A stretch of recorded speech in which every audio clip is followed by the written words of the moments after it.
me give you an example, okay? I believe that every person on this planet is a diamond. But unfortunately, life and society and circumstance covers that diamond, and I'm not going to swear, I'm going to use a four-letter word that sounds like it, but it's similar, okay? The diamond is covered in shit, okay? Now, what happens is we allow the ship to build up and build up and build up and build up. And what we do is, instead of getting rid of the ship, right, what do we try to do? We try to put varnish or nail varnish or veneer on the outside of the ship, and then we try to polish this and pretend, okay? So what I'm trying to say to you is, break the ship off, get rid of the ship, and let that diamond shine. So inside everybody, who is a genius? No doubt. I have no doubt of that. And yes, circumstances do cover them in all that ship. But ultimately, our job is to help them to clear that ship away and let that diamond shine, and give them the tools to then polish their own diamond and make themselves shine.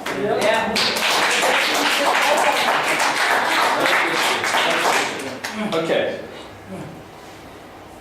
I want to share with you a little story that happened in my life. I was one of those people who had a lot of shit around my diamond. Okay. About 16 years ago, I was one of those driven individuals that making money was all I wanted. Working 16, 18-hour days was nothing because I was going to succeed, and I don't care who you were, and I was going to walk over you because you didn't matter. Okay. And you know what? The universe has a funny way of sorting that sort of stuff out. And I was driving down the highway, and I was in the fast lane. Someone else wanted to come into the fast lane. Listen, it was my fast lane. Okay? There was 3 other lanes on the highway, but it was my fast lane, and there was absolutely no way that I was coming into my fast lane. And of course, he was just the same as me, and it was his fast lane, you see. And so we kind of went down the highway, got faster and faster, and bumped each other for about 20 minutes on the highway. It was brilliant. I mean, it was brilliant. It was my proudest moment of my life. Anyway, after bumping each other for a long time, eventually we bumped each other so hard that he bumped me into the middle of the highway. My car flipped over the top of his car, slid across the highway. While it was sliding across the highway, I lost 16 by 20 centimeters to the top of my head, gone. And that was nothing. I managed to fracture my spine, C5 and C6. Now that's the little bit of your spine that makes your arms and your legs work. Okay, so I had the fast lane, okay, for about 30 seconds. I lost the top of my head, and I fractured my skull, and I was paralyzed. I won. What a victory. You know what I'm saying? That was a victory. Hollow victory. You know, I landed up, I was lying in hospital. And that's the lesson I want you to take from this is we can make 2 choices in life.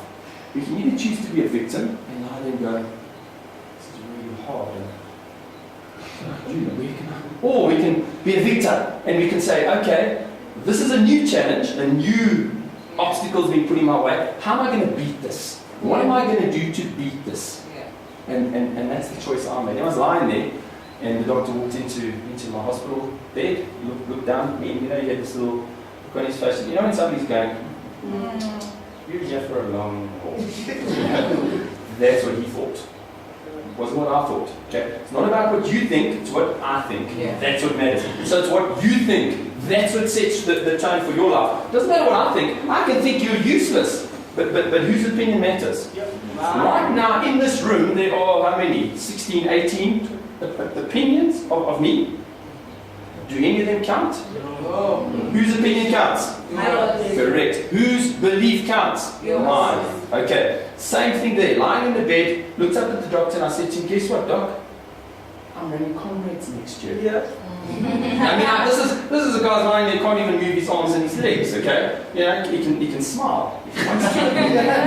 So the doctor kind of looked down at me and went, okay, good, I like the spirit, good spirit. Have big goals, have great, and I did. And damn right it was. Yeah. And that's where I started to learn one of the first and most important lessons in life. It's called compounding. You can't do a hell of a lot every day, but you can do a little bit.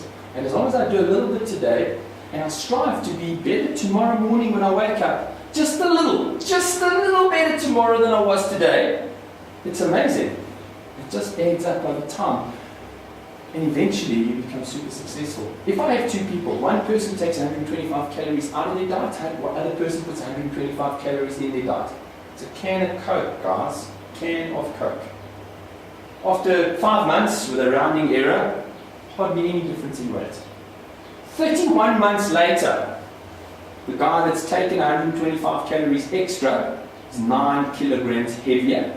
And the other person is 9 kilograms lighter. That's 18 kilograms difference in weight. All you've done is cut out or added a can of Coke into your diet. Compounding. So it works whether you know about it or not. The guy that drank the extra can of Coke didn't know it was working. The guy that took the can of Coke out knew it would work. So it works whether you know about it or it doesn't. So that's one of the lessons I want you to learn. Success is not about waking up in the morning, jumping out of those starting stalls and really trying your best for one day. Success is waking up in the morning, cruising through your day, but doing a lot of things right all the time. So it's about doing a lot of things all the time. It's about consistency. It's about learning a habit set, which I'm hopefully going to have time to get to, okay? And using that habit set to make yourself successful. That's what success is about. It's not doing a lot, a little. It's about doing a little, a heck of a lot. Okay, so you need to learn to do that. And when you can do that, that's when success just, you wake up. You guys don't drive to work by car, I don't think, okay? But I'm sure sometimes you're walking somewhere and you get there and you go, especially if it's somewhere familiar. You've walked there 20 times and you go, how did I get you? You can't even remember, but you kept yourself safe, you crossed the road, you did everything you needed to do to keep yourself safe. You got there and you have no idea how you got there. Okay? That's your subconscious coming into play, where you do things by habit.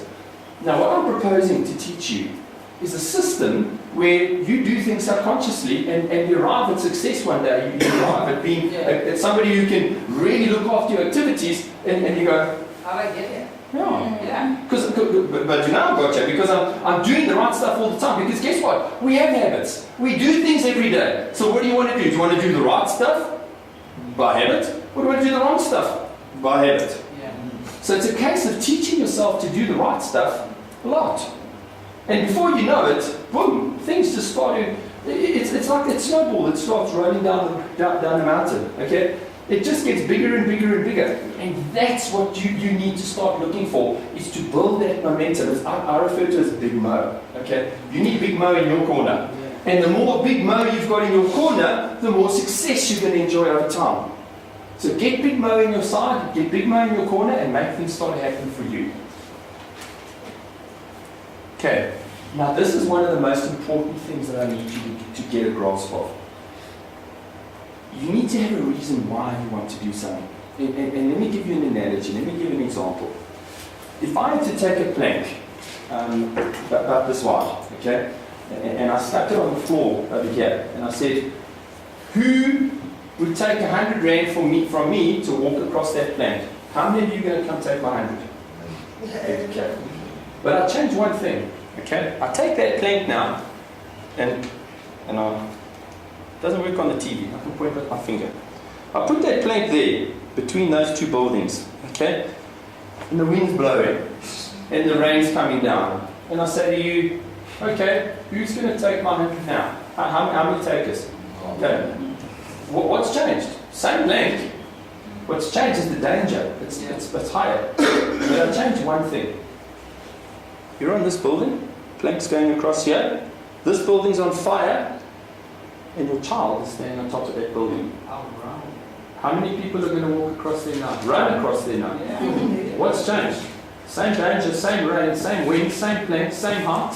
What's changed? The reason why. The reason why has changed. Okay, so if you can get a really big, deep reason why you want to do anything, would you do it? Would you have the inspiration to do it? For example, if I came to you today and I said, I've got a property, I need R1 million for it, but you can sell it tomorrow for 20 million rand. Do you think you could get R1 million? Sure. Do you think you could? Yeah. How many of you could get R1 million today? I could. Okay. Your child gets kidnapped. I need R1 million for your child. And there's a cash in transit vehicle driving past, and there's a good possibility I could take R1 million off that truck. Would I do it today? If my child's not at risk, would I do it in normal circumstances? No. But if my child's at risk, would I do it? What's changed? The reason why. Okay, so I want you to go and search deep inside yourself. I want you to find your reason why you want something. Because when you know why, is there anything that can stop you? On a Saturday morning, now, I don't know you guys, you're older, so I'm not sure if you do this, but video games, okay, kids? Do I have to go and wake my 10-year-old son up and say, get out of bed and go and play video games now? Or do I go and find him playing video games in the night? Do I need to motivate him to do that? Do I need to motivate somebody to play the violin if they love it? Do I? So what is motivation? Motivation is for people who are doing what they don't want to do. Yep. Lindsay Lohan, you heard of her? Yes. She's successful, isn't she? Is she? Well, exactly. What's her challenge? She's got money, she's got fame, got everything, hasn't she? Yeah. So why is she going from one alcoholic home to jail to a drug rehab center? What's up with that? Elvis Presley, he killed himself. River Phoenix, he killed himself. They had it all, didn't they? What was their challenge? Never a reason why. There's never a reason why they wanted to see. And the second thing, and this is what I want you to understand, and I want you to go and find for yourself. What does success look like for you? Does it look like money, fame, fortune? Because if it doesn't, and I get there one day, I'm going to hate it. Because I've spent all this time, all this energy chasing after something I actually don't want. So that's the next thing I need you to do. Go and find out what success means to you. Maybe success means great relationships. Maybe success means family. Maybe success means having a great circle of friends. Maybe success means a lot of money. Maybe it doesn't. Maybe success means a great career. Maybe it doesn't. Maybe success means I can travel around the world as much as I want, as often as I want. Maybe success means standing in front of people like you and talking to you and sharing knowledge. What does it mean for you? And remember, you're that unique diamond. It's unique and special to yourself. It's yours. What does it mean to you? Because if you don't know what it means, and you think it means a BMW, and you think it means a fancy house, but it doesn't, and you get there like Lindsay Lohan, it's going to be an empty victory. Empty. And think about life too. What is the most important thing in life? The destination. When I get that car, really, let's think about our lives, okay? When you finished primary school, how was it? Was it the best thing that ever happened to you? Or was it like an anticlimax? You went, and then you finished high school and you went, what was that all about? Because I remember 40 days, 59, 25 days. Right? Yeah. So you imagine, I am setting myself up to fail because I'm telling myself, when I get that BMW 3 Series, I will be happy. When I get that house, I will be happy. When I meet that person, please, what is the most important thing in your life? The next step, isn't it? The one you're going to take when you walk. That's the most important. So when are you going to be happy? When are you going to be satisfied? Right now. What am I aiming for? Yeah, of course I've got to be aiming for something better. Of course I've got to have plans. Of course I've got to have a direction where I'm going, because otherwise I'm going to get nowhere. But what's the most important? Martin Luther King. What did he say? What's the hardest step in any journey? The first step. So how many first steps are you going to take? Every one is the first step. Every one is a step that makes you happy. Every one is a step that makes you better. And if that's all you're trying to do, that every day I wake up a little better, like I was when I was lying in the hospital. What was my goal? Tomorrow morning I'm going to be a little stronger than I was yesterday. Tomorrow morning I'm going to move that toe a little more than I did today. I'm going to get up tomorrow. I'm going to sit up in my bed. I'm going to be able to walk to the toilet myself tomorrow. You understand? every day was a little bit better than the day before. Can anybody imagine if you started that philosophy, that all I wanted to do was to be a little bit better tomorrow than I was today? By the end of the year, by the end of 10 years, can you imagine what you could possibly be?